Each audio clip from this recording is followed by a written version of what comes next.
Howdy, everybody in YouTube land. What we have in front of us today is a rack-mounted mini-disc player recorder, something another. Now, I am not a mini-disc person. I've never really messed with the format. I recall a time when I was a kid, I had a Net MD Walkman player thing with a blue disc, and I ran it for a tiny bit. The battery died. The thing was new, right? So I ran it a tiny bit. The battery died, and I tried to substitute the single 1.5 volt battery with a wall wart. Yeah, that blew up the thing. So yeah, that was my only adventure with mini discs. So, anyways, this was a flea market find when I went to the Stone Mountain Hamfest. Uh, God, it's been a while ago now, and it was cheap. I think it was like $20. I figured, why not? If anything, it has a nice little vacuum fluorescent display I could steal out of it. But I don't want to do that. I want to see what this thing is going to take to get working. Now, that's problem number one. I saw that immediately, so I don't know what we're going to expect here. And you could see the ring around the wheel here. This thing has got a ton of hours on it. I don't know what it was originally used for, but yeah, so we've got a VFD display with a VU meter graph on there. What model is this? MDS-E10. So apparently, yeah, it's got a PS2 connector, so you could type stuff into it, and probably for recording. I have no idea what these little foam things were used for, but I'm going to assume that means bad. So, see on the back side, probably consumer because it's not a BNC input. The digital in and out, coaxial in and out, analog, etc. Looks like it was manufactured September of 2002. I literally had just started my junior year of high school when this thing was manufactured. So yeah, that's been a minute. Nothing crazy on the bottom, so alright, let's figure out what this thing does. So I do not know. I'm not plugged it in yet. So let's plug it in and find out. Shall we? Power on. Oh yeah, that screen is weak. So let's see. No disc. I don't think there's a disc in there. Nope. No disc. Okay, so we don't have a disc in there. And the screen is very weak. It looks bright on camera, but you can barely see it in real life. Yeah. Anyways, I don't have a remote or anything to it, but I did go on eBay and I picked up some mini discs, and they're so expensive for these things now. It is incredible to me. This is the only one that isn't bent to crap because a lot of these are all screwed. So I don't know what's on it.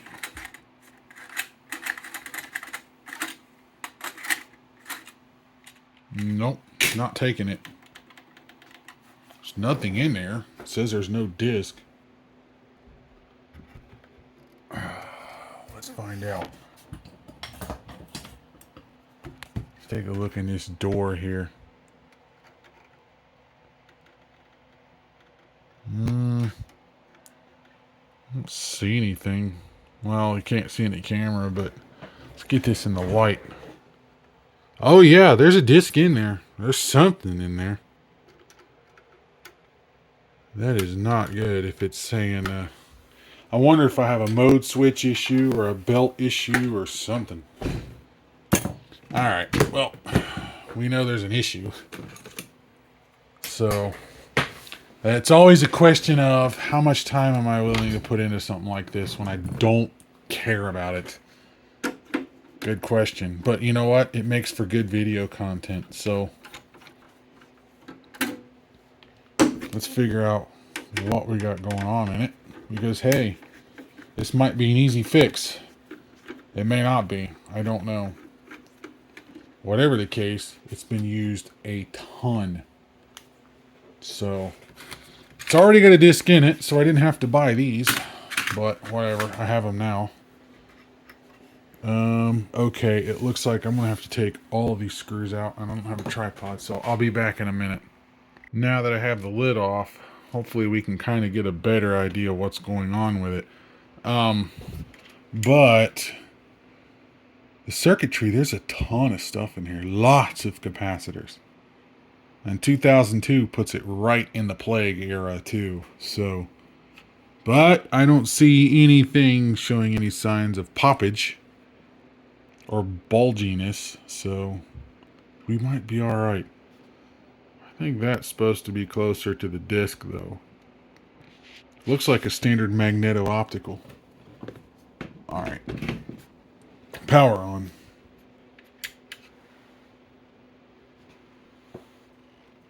What in the world? Now it's reading.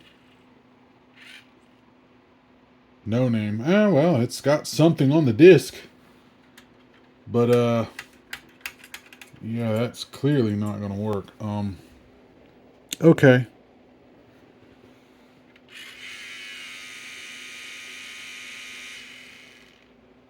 That doesn't sound good.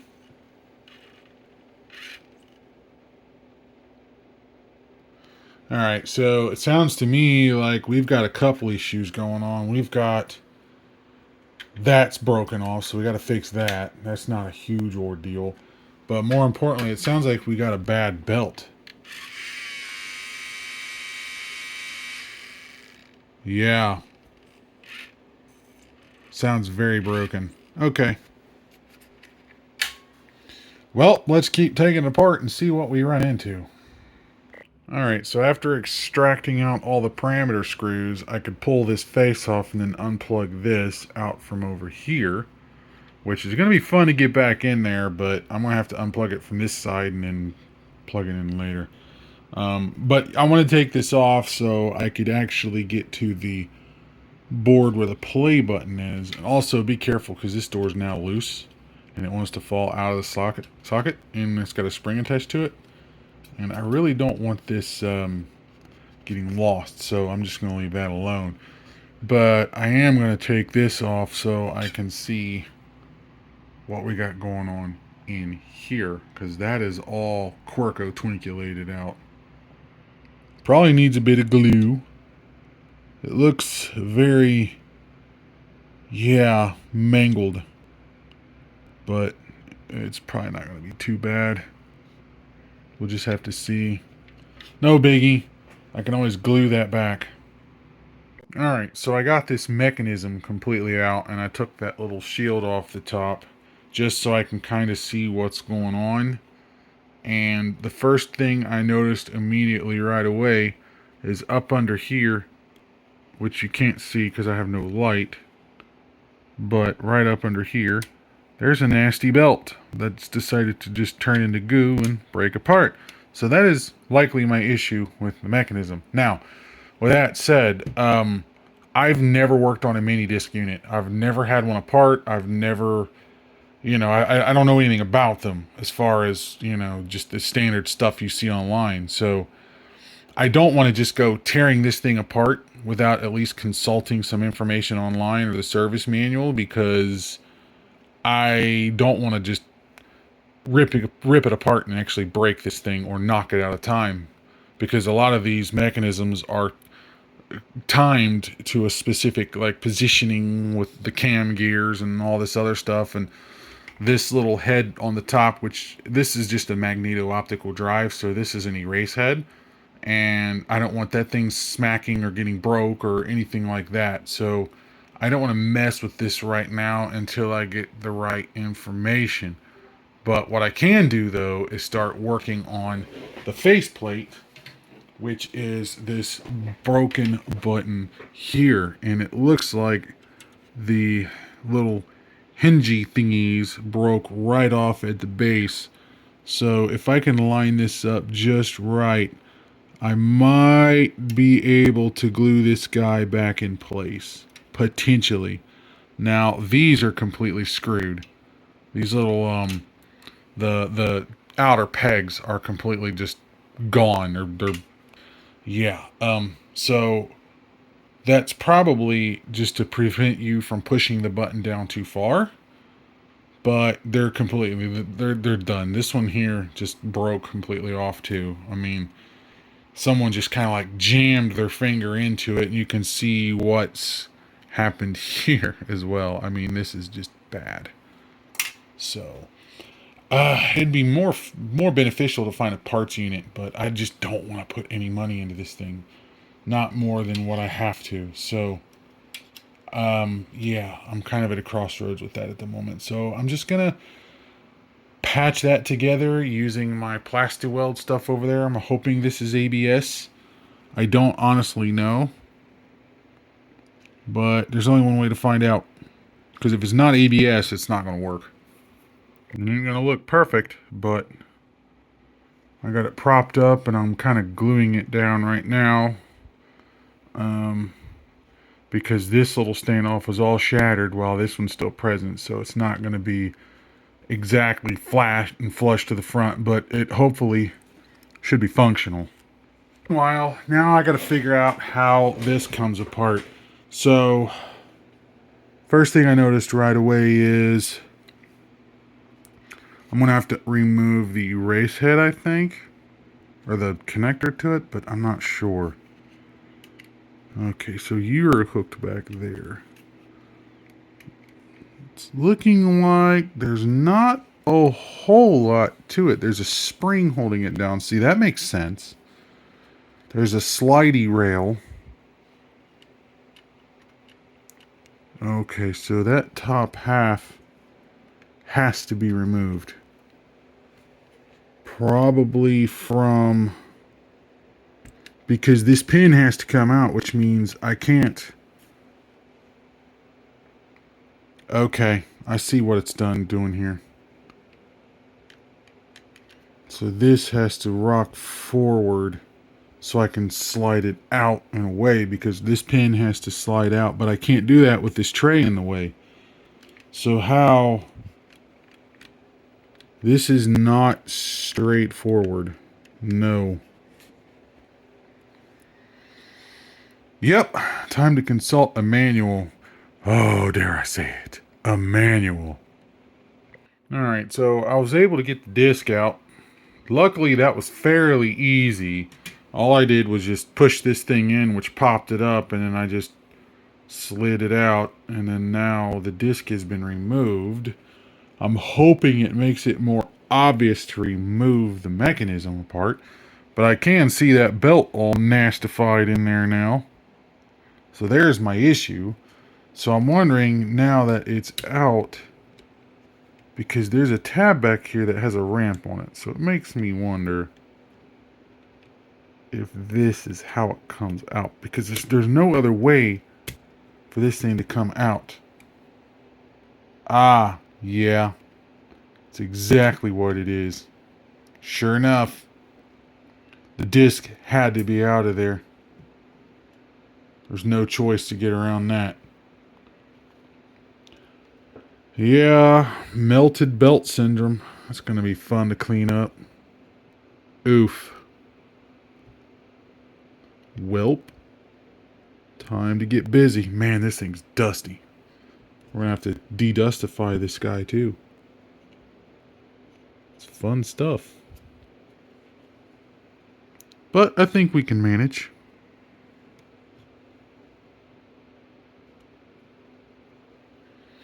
So, one thing I've noticed right away is there's a pivot here that holds this head from falling downward like that.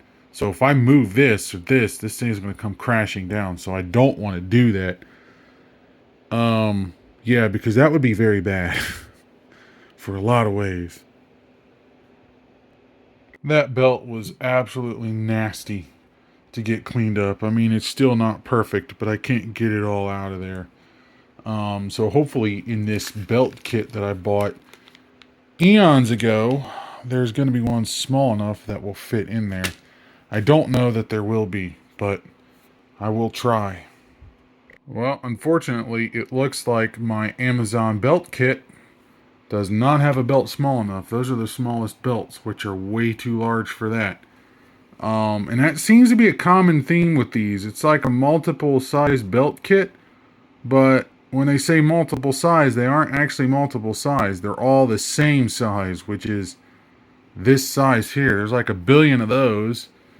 Only a couple of these bigger ones, and then a few in between. But the problem with that is way, way too big. That's not going to work. So, unfortunately, we're kind of dead in the water here. So I'm going to have to try to see if I can't source the right belt. Alright, so fast forward a little bit of time. The belts have finally arrived. Well, what looks like belts, but I'm telling you, that almost seems like a piece of rubber tubing that someone just sliced at arbitrary point. I don't even know what this is. I mean, it's not even the right size, but it's even leaving staining on the plastic. It is what it is, I suppose. But, alright, so we'll try it. We'll see what happens. I gotta get that in there. And then we can get this mechanism put back together. And now that it's been a couple of weeks, I don't remember how that mechanism goes back together. So, this is gonna be fun.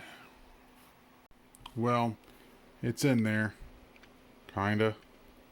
I mean, it's not like WoW and Flutter is going to be a concern, but it is what it is. So let's get it back together and see what we have. Let's get the machine put back together and see if it actually works. And there we go. We have the mechanism put back together. At least this part of it anyways. So now it's time to put it back in the system and see if it works. Now I need to go check on the button that I glued back together and see if it's holding up well. It's probably not going to run without the front panel connected, but never know. Let's see.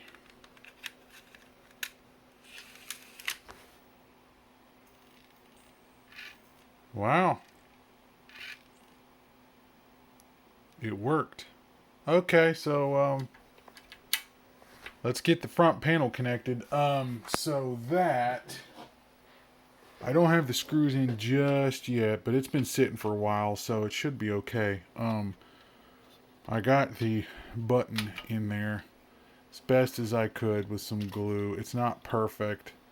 I mean, that thing's trashed, but I can press the button. That's the most important thing that matters with this. So let's go ahead and get the screws back in here.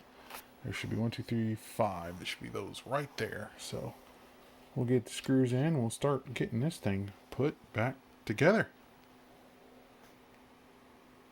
Alright, face is just loosely attached. I got one screw in there. Let's find out why this button was all smashed out of there. I'm hoping the button itself is not bad. So, alright, let's see what happens.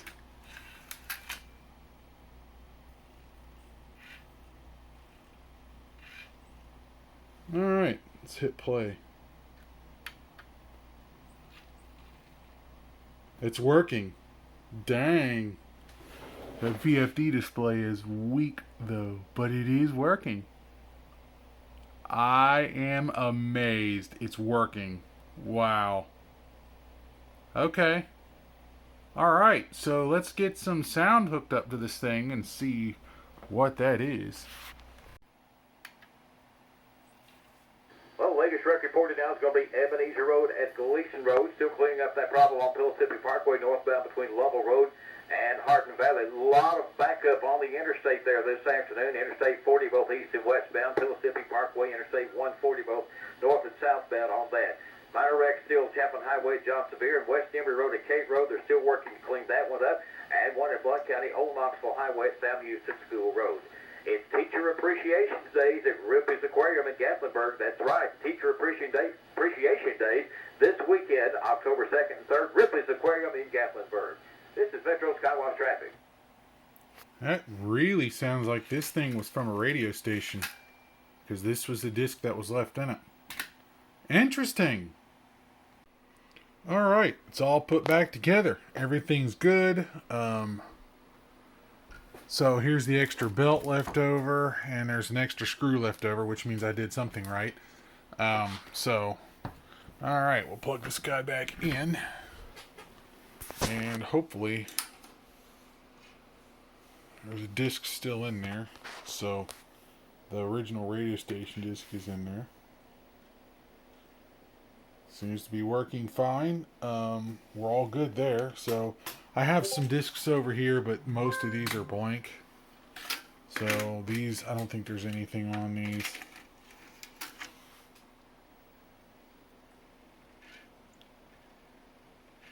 Yeah, there's nothing on it.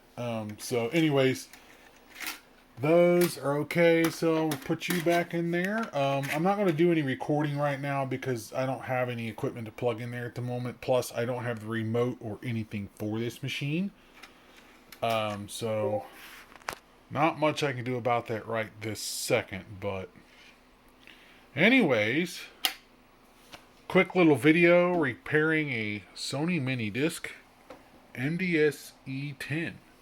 So if you enjoyed this video, make sure you hit the like and subscribe and all of that fun stuff. And this unit may be up for adoption.